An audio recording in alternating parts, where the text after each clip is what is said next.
to be responsible for what he did for that puppy. That puppy did nothing wrong. Right now on News 8, standing up for Thor. Dozens of people show up to show support for an abused puppy today. The bigger message they hope to spread. And a new line of defense, the new mental health treatment for Quad City patients. It could be the first in the state of Iowa. Live from WQAD, this is News 8 at 5. Good evening, I'm Johnnie Gendrich. Thank you for joining us tonight for News 8 at 5. Jim and Denise have the night off. It's an animal abuse case that's gained a lot of local attention. Today, dozens of people rallied outside the Henry County Courthouse as the teen accused of slashing a puppy's neck appeared in court. News 8's Christina Hepner tells us what happened inside the courtroom and the powerful message seen just outside. Here in Henry County was the 17-year-old's first appearance in court, and around 24 people came out to stand up against animal abuse. Standing up for Thor. There's been dogs before Thor, and I think it takes a village and people to get involved. A 12-week-old puppy who was found with his neck slashed at the end of July. People holding signs and wearing shirts standing against animal abuse. Justice for this little puppy, but for all animals. We're really hoping the judge sees fit to try him as an adult. A teenager is facing animal torture and aggravated cruelty charges, but Thor supporters are hoping to see stricter charges. And usually what happens, they get a slap on the hand, but his wounds were so severe. I've never seen anything like it. According to court documents, the teenager tied the puppy in a bag before slashing his neck with a box cutter. We cannot let anyone get away with this. Just because he's 17 doesn't mean he doesn't know any better. For this puppy, he's feeling the love from those standing up for a cause much bigger than himself. We want people to take it serious. I mean, enough is enough. In 2017, and I've been with the shelter 20 years ago dealing with this, and enough's enough. And the fight against animal abuse is far from over. The 17-year-old's next appearance in court is on August 23rd, and supporters say they're going to continue to follow it until the end. Reporting in Cambridge, Christina Hepner, WQAD News 8. Thank you, Christina. During the teen's next court appearance, it will be discussed whether or not to try him as an adult.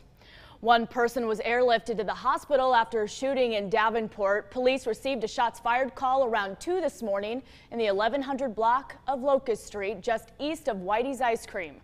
Officers found a victim with a bullet wound to his upper thigh. He was airlifted to the University of Iowa hospitals. So far, no arrests have been made. Turning to weather now, another day of sun and beautiful temperatures, but we're getting ready for some rain. Storm Track 8 meteorologist Taylor Graham joins us with the first check of our forecast. Taylor? Once again, we were pretty spoiled this afternoon. We saw those below average highs, plenty of sunshine to go around for everyone. The humidity wasn't a factor either. Highs today here in the Quad Cities topped out in the low 80s, right around 82 or so. We hit a high of 80 in Galesburg and 80 also in Clinton. Temperatures have dropped only just a couple of degrees, and if you have any outdoor plans this evening, things are looking pretty nice. Now we're sitting in the 70s around Dubuque and Monticello, also seeing 79 in Clinton. Now pretty much dry and cloud-free for the most part. A couple of clouds passing through here or there, but the bulk of the rain and the cloud cover is off towards our west, and that is heading in our direction. Now as for tonight, maybe an isolated shower or two after midnight or so. With that cloud cover in place, that will only keep our overnight lows in the mid to lower 60s. But heading into tomorrow, we do have a decent chance of seeing some showers and storms. I'll time out when we expect those to develop, coming up in just a few minutes. New at 5 tonight, homeowners in Geneseo will get some tax money back. In April, homeowners saw a larger than expected increase in their property taxes. A mistake was made when the city refinanced bonds to pay for 2 wind turbines. It was taken out of tax dollars instead of the utility budget. Last night, the council voted on a resolution to settle up on the extra $320,000. That money will now be refunded to taxpayers. It will show up on homeowners' 2017 tax bills, which will be mailed out next May. Also new tonight, the Moline Police post office will stay closed for a while longer. It's not expected to open until sometime this fall now. The downtown post office branch closed last month due to air quality issues. Crews have been making repairs ever since. People have been going to Milan or East Moline for mail and pickup delivery. Parking changes are coming to downtown Moline. People will now get a free pass for their first-time parking violation. Parking violations for space jumping were also eliminated, and there will be a 15-minute grace period for 3-hour parking spaces. This comes after complaints from businesses about how a new parking enforcement program was handing out too many tickets. In an effort to increase mental health treatment in Iowa, mental health advocates are introducing a new way to treat recovering patients. News 8's Lauren Simone explains how this program could be a first for the state of Iowa. At our Manu home, this room is packed with people willing to learn about a new way to help people manage their mental health. A peer-run respite is a peer-supported environment for people struggling with mental health issues or substance use issues. A place where people in recovery can go to get help from others who've been in their shoes. We can really provide that hope to say, I've been in similar situations, I've dealt with some of the things that you're struggling with, and here's how I made it out. Life Connections Recovery in DeWitt is looking to start their own respite house program, modeled after the one in Lincoln, Nebraska. A $300,000 to $400,000 project Todd Nowak hopes to open in the next 6 months. You're not going to be somebody that, a police officer brings and drops them off. You're not going to be somebody that the counselor's calling and saying, hey, I'm having somebody, I'm sending you. They have to want it. Life Connection says this will be the first peer-supported mental health program in the state. Genesis Medical Center in DeWitt has already given the program a 3-bedroom house to get started. Our hopes is this will be a pilot. This will be a pilot, and we will develop it enough to buy our own house. A plan many in the room hope to make possible. You are a whole person. You're not just those diagnoses or those labels that are placed on you, and everybody deals with issues. A resource people in recovery can use on their health care journey. In DeWitt, Lauren Simone, WQAD News 8. Thank you, Lauren. Unlike the proposed 72-bed psychiatric hospital in Bettendorf, this new program doesn't have to be approved by the Iowa's Health Facilities Council. That's because Genesis Health leaders say it's less expensive. It does, however, have to be approved by City Council. An Iowa advocacy group is threatening to sue a school for juvenile offenders. A new report found the school in Eldora, northeast of Ames, lacks sufficient treatment services for mentally ill teens. It's also accused of using seclusion rooms or restraining teens to a bed as a form of punishment.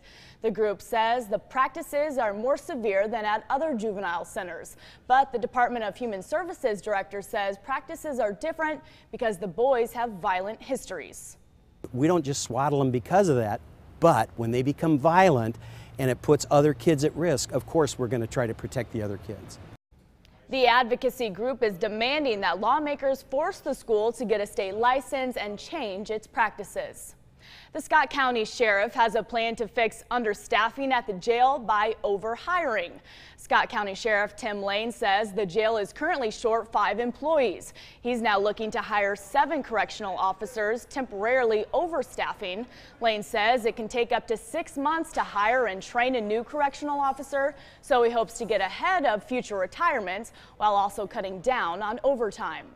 Those long hours are very stressful for somebody working in a correctional setting, and when you do it year after year, you can really tell that it takes a toll on employees.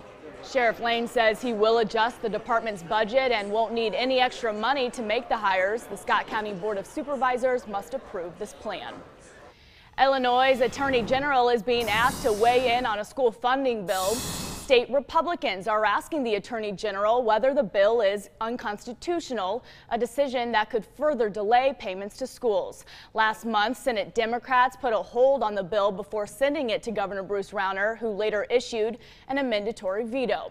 Republicans are now raising concerns it may be unconstitutional for the bill to go into effect this fall if there's an override of the governor's veto.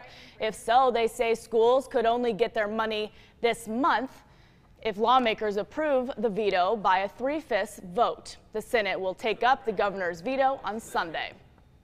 Illinois House Speaker Michael Madigan celebrating a career milestone. He's now the longest-serving state House Speaker in U.S. history.